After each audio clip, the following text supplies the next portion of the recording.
प्रिय मित्रों, सबको मेरा नमस्कार। मैं आज स्वागत करता हूं कि भक्ति काल के बारे में चर्चा करने के लिए।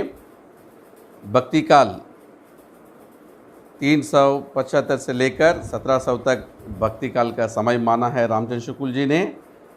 भक्ति काल को स्वर्ण युग भी कहते हैं। भक्ति काल के बारे में हम एक बार परिचय देखेंगे। यह काल भक्ति परक रचनाओं और समाज सुधार की सूक्तियों से पूर्ण काव्य रचना का काल है। वीरगतों की रचना एकदम बंद नहीं हो गई थी, फिर भी मुख्य धारा भक्ति काव्य की ही थी। और ये काल एक प्रकार के लड़ाई झगड़े का युग था। उसमें अशांति थी और एक प्रकार की राजनीतिक हंदी चल रही थी। किंतु अंधी हमेशा नहीं रहती। अंधी के बाद शांति और स्थिरता आती है। भारतवर्ष के राजनीतिक वातावरण में भी अपेक्षाकृत शांति उपस्थिति हुई और लोगों को दम लेने का फुर्सत मिली। जपूती वीरता का हौस हो चुका था और लोग जैसे तैसे अपनी परिस्थिति से अनुकूलता प्राप्त करते जाते थे। राजपूतों में जब तक कुछ शक्ति थी, हिम्मत और साहस था, तब तक वीरगतों की रसायन से थोड़ा बहुत काम चला। किंतु बल्कि क्षीण होने पर भी उत्साह कर प्रदान से भी कोई कम नहीं चलता। दीपक बुझ जाने पर तेल देने से कतई लाभ नहीं होता। निर्वहत दीपों को कृम तेल दाना नाम। यहाँ पर रामचंद्र शुक्ल ने भक्ति कविताओं की इस व्यापकता के पीछे विदेशी शासकों के द्वारा उत्पीड़ित जनता के हाहाकार और कतराता को उधारदायी माना है। किंतु हजारी प्रसाद द्विवेदी की मान्यता की है कि उन दिनों भारतीय जनता उतनी कहतर नहीं थी जितना समझा जाता है। इसका सबसे बड़ा प्रमाण यह है कि भक्ति के सभी आंदोलन दक्षिण भारत में जन्म, जहां तभी भी विदेशी शासकों का वर्चस्व नहीं हुआ था। स्वतः हिंदू जाति में अपने गौरव के प्राप्त करने की चेतना विकसित हो रही थी और भक्ति के माध्यम से हिंदू जाति के अंदर कठोर होते हुए वर्णभेद को तोड़ने की चेष्टा श्रद्धा कहीं जाने वाले जातियां कर रही थी। युद्ध के समय वीरगतों का काव्य में अपना महत्व स्वाभाविक ही था, किंतु शांति के समय एक दूसरे की प्रकार के काव्य की आवश्यकता थी। मुसलमान लोग भी युद्ध से उब गए थे। वे चाहते थे कि उनका धर्म ऐसा रूप में आए कि मुसलमान लोग उसका खंडन ना कर सके। इतना ही नहीं, यदि स्वभाव हो तो विरोध छोड़कर उनके साथ मिले। मुसलमानों को भी यही इच्छा थी कि वे हिंदुओं के निकट आए। इसी प्रकार तत्कालीन जनता में दोनों ओर से मिलने की प्रवृत्ति चल रही थी। इसके अतिरिक्त एक प्रवृत्ति और भी रही। कुछ लोग अपना स्वाद और धार्मिक व्यक्तित्व अलग रखना चाहते थे। ये लोग मुसलमानों के विरोधी नहीं थे। वे सारे संसार को सियाराम माई जानकर जूर जुग पानी प्रणाम करने की तैयार थे, किंतु एक की वेदी के पर अपने इष्टदेव के प्रति अपने अनन्य भावना का बलिदान नहीं करना चाहते थे। मृत प्राय हिंदू जाति में भक्ति के द्वार एक नवीन जीवन का संचार करना उनका अभिष्ट था। देश में चारों ओर सगुन भक्ति का आंदोलन चल रहा था। उससे उनकी हृदय श्री झुंकुक उठी। जो उपदेश रामानुजाचार्य, वल्लभाचार्य, चैतन्य महाप्रभु, तुकाराम आदि संतों और महात्माओं ने जनता को दिए थे, वे अब सूर और तुलसी की काव्यमयी धारा में एक नवीन रूप में अवतरित हुए। इस विवेचन का यह अभिप्राय ना समझा जाए कि हिंदी का भक्तिकाल मुसलमानों से प्रभावित है। हमारे कवियों ने सामग्री तो अपने घर से ही ली, हाँ, उसको कुछ उत्तेजना मुसलमानों से अवश्य मिली। उस समय की परिस्थितियों में मुसलमानों के अस्तित्व की अवहेलना नहीं की जा सकती है। इस प्रकार हम परिचय एक बार देख लिया है और यहाँ पर देखेंगे भक्ति काल का जब का परिस्थितियाँ कैसा है और प्रवृत्तियाँ कैसा है, एक बार हम देखेंगे। परिस्थितियाँ, राजनीतिक परिस्थिति। भक्ति काल के प्रथमार्ध में दिल्ली पर तुगलक एवं लोडी वंश के मुसलमानों का शासन था और उत्तरार्ध में मुग़ल वंशों का बाबर, हुमायूं, अकबर, जहांगीर तथा शाहजहां का शासन था। मोहम्मद गोरी खारन भारत में अनेक प्रदेशों पर तुर्की का सल्तनत स्थापित हुई। 14वीं शताब्दी के अंत तक मुसलमानों का आक्रमण करे ने इस देश में अपनी स्थिति बन ली थी। अपनी पूर्वदशा से हिंदू देव मंदिरों एवं धर्म ग्रंथों के विरोधी बन चुके थे।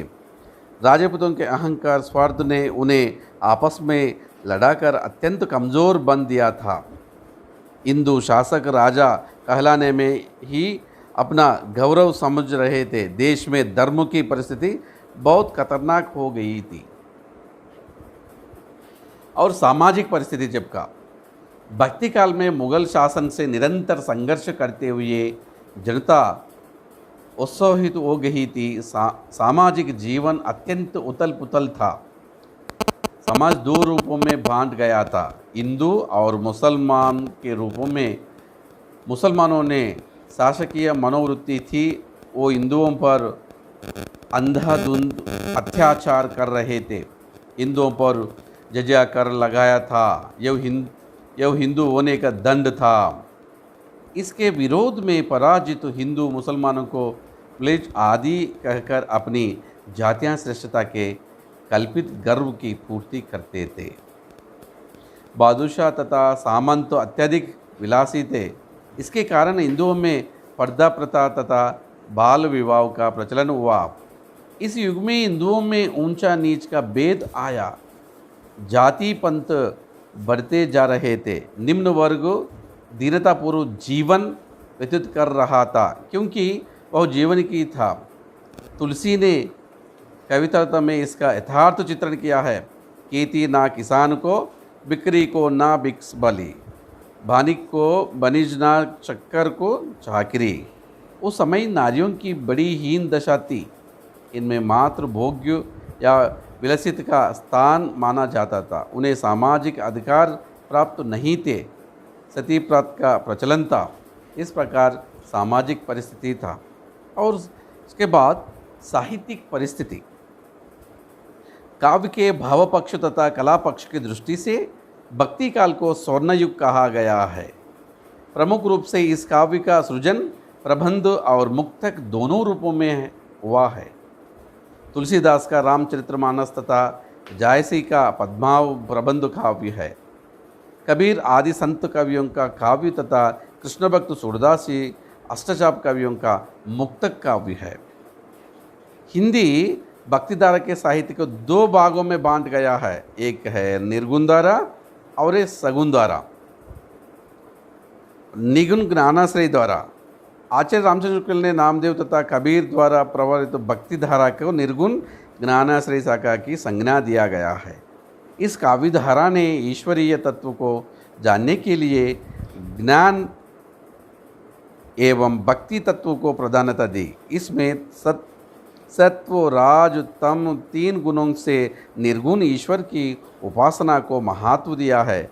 यह काव्य भाव प्रधान है, अनुभवात्मक है। कविता उनके विचारों की अभिव्यक्ति का माध्यम मात्र थी। इस काव्य में जनजीवन की सत्य की अभिव्यक्ति हुई है। इसमें जन भाषा की सहजता एवं स्वाभाविकता दर्शनीय है। वैसे ही सुगुण तो राम भक्ति धारा के रूप में। यहाँ पर रामानुजाचार्य के शिष्य परंपरा में रामानंद हुए, जिन्होंने उत्तर भारत में राम भक्ति का लहर प्रभावित की। सगुण द्वारा में भक्ति कवि वैष्णव थे और वैष्णव भगवान के सगुण और साकार रूप जो राम कृष्णपदे अवतारों पर व्यक्त हुआ था। अपने इष्ट देव का गुणगान तथा उसकी लीलाओं का वर्णन करना वे एक धार्मिक कर्तव्य समझते थे। सगुण भक्ति धारा के कवि अपने कर्मों और गुणों की अपेक्षा भगवान की कृपा को अधिक महत्व देते थे। शैली सौंदर्य के उपासक थे। कवि अपने अपने आराध्य प्रभु में ही इन गुणों को साकार करके बखान करते थे। इस काल के कवि प्रबंध काव्य रचना में अधिक सशक्त रहे थे। ये कवि श्रृंगार एवं भक्ति रसों का साथ करुणा, रौद्र, वीर आदि अन्य रसों का भी तन्मयकारी चित्रण किया गया है। भक्ति के साथ इन भक्त कवियों ने कर्म और ज्ञान का भी प्रतिष्ठा की। इस प्रकार उस काल का परिस्थितियां हैं। उसके बाद भक्ति काल की विशेषता, जैसे कि हम जानते हैं भक्ति काल हिंदी साहित्य का महत्वपूर्ण काल रहा है, जिसे स्वर्ण युग की संज्ञा दी गई है। भक्ति काल का प्रथम प्रवृत्ति है आध्यात्मिक श्रेष्ठता दिखाना। इस काल की प्रवृत्ति विशेषता इस प्रकार है: स्वच्छता, सुखाई भावना। संत और भक्त दोनों की प्रकार की कवियों ने राज्यश्री की परवाह नहीं की और उन्होंने जो कुछ भी लिखा वह सब स्वतंत्रता और सुखियाँ लिखी है। कबीर ने मुसलमान शासकों के धर्म की पर्याप्त भर्त्सना की। अष्ट साहब के कवियों ने संतन को कहा सिकरी सौकाम कहकर राजाश्रय के ठुकराया। आडंबरों का आर्थिक विरोध। भक्ति काल के कवि अपने काव्य में जो भी लिखे अपने हृदय से, अपने हृदय की प्रेरणा से लिखे हैं, किसी को खुश करने के लिए नहीं लिखे हैं। कबीर किसी धर्म से द्वेष नहीं करते थे। उनका एक ही मकसद था धार्मिक आडंबरों को दूर करना, धर्म के नाम पर आडंबरों नहीं करना। तुलसी तो सिया राम मैं सब जग जानी के मानने वाले थे। वे सभी संत और भक्त कवियों में समान रूप से पाई जाने वाली भावना आडंबरों को विरोध की। नाम की महत्ता। इस युग के कवियों ने नाम को महत्व दिया है। महात्मा कबीर नाम को सभी रसायनों से ज़्यादा उत्तम समझते हैं। सभी रसायनों हम करें नहीं नाम सम कोई। संत कवियों ने ईश्वर प्राप्ति के लिए मन, वचन तथा कर्म से ईश्वर के नामस्मरण को आवश्यक माना है। सुर ने गाया है बरसों नाम को भारी, तुलसी ने भी राम के नाम को राम से बड़ा माना है। और इसमें और एक विशेषता सद्गुरु का महत्व। गुरु को बहुत बड़ा महत्व दिया गया है। संत कवियों ने गुरु को भगवान से भी अधिक महत्व दिया है। इन कवियों की मान्यता है कि ईश्वर की कृपा भी तभी होती है जब गुरु की कृपा हो। कबीर ने गोविंद से बड़ा गुरु क्यों माना है? गुरु है बड़े गोविंद से मन में देख विचार, जैसी ने भी गुरु को वंदना की है। इन कवियों ने के अनुसार गुरु ही सच्चा मार्गदर्शक और ब्रह्मा के समीप ले जाने वाले है गुरु है। और भक्ति की भावना प्राधान्य और एक विशेषता इसमें चारों संप्रदायों में भक्ति की भावना का मान है। कबीर ने भी भक्ति को मुक्तता दी है। हरि भक्ति जाने बिना बुरी मुँह संसार। प्रेम मार्गियों को प्रेम की भक्ति का ही रूप है। तुलसीदास जी ने भी ज्ञान और भक्ति का समन्वय करते हुए भक्ति को प्राधान्यता दी है। जाति पंथ के भेदभाव का विरोध। संत कवि एक सार्वभौम मानव धर्म के प्रतिष्ठापक थे। इनकी दृष्टि से भगवत भक्ति में सबको समान अधिकार है। ये कवि धार्मिक क्षेत्र में छुआछूत जाति पंथ के भेदभाव को उन्होंने मिटाने का प्रयास किया। उन्होंने निम्न जाति के लोगों में आत्मविश्वास तथा और आत्मगौरव का भावना जगाया और शास्त्र ज्ञान की अपेक्षा निजी अनुभव पर बल। इस काल के कवि ने निजी अनुभव को शास्त्र इन ज्ञान से बढ़ना कर माना है। कबीर ने दाई अक्षर प्रेम को महत्व देते हुए शास्त्र तथा पोथियों का ज्ञान को निरार्थक कहा है। पोथी पढ़ी पढ़ी जगमुहा पंडित बयना कोई। तुलसी ने केवल वाक्य ज्ञान को अपर्याप्त समझा है। सूर की गोपियाँ भी प्रेम के निजी अनुभव को ही प्रार्थना देती है। उनमें भी परस्पर मतभेद था। इस युग में संत कवियों ने निर्गुण भक्ति को महत्वपूर्ण माना। उन पर सिद्धनाथों का ज्ञान, तप, त्याग और कठोर हठयोग साधना का प्रभाव हुआ। सगुन पद्धति में वैष्णव धर्म का प्रधानता थी। उधर सूफी फकीरों और पीरों के ने इस्लाम धर्म का प्रचार शुरू किया गया था। मुसलमान शासन बल संभल पाकर इस्लाम धर्म उत्तर भारत में फैलने फूलने लगा था। हिंदू धर्म में भी नई चेतना की लहर दौड़ी जो दक्षिण भारत में आई थी। दक्षिण में अलवार संतों में अंडाला नामक कृष्ण भक्त की थी, जिसने अपने जीवन को आराध्य कृष्णा के प्रति समर्पित किया था। कृष्ण मार्ग के अष्टचाप कवियों ने कृष्ण की एकांत प्रभाव भक्ति को महत्व दिया है। सूरदास ने भ्रमर गीत में निर्गुण पर सगुण की तथा ज्ञान पर भक्ति की विजय दर्शाया है। इस प्रकार इस काल में इस प्रकार परिस्थितियां हैं। अब हम अगले क्लास में देखेंगे और भक्ति काल को किस प्रकार विभाजन करना और कितने धारे हैं और किस धारे पर निर्गुण सगुण सब में किस प्रकार विभाजन का, ये पूरा आगे कल हम देखेंगे। आज इसको यहाँ पर समाप्त करूँगा। Thank you very much.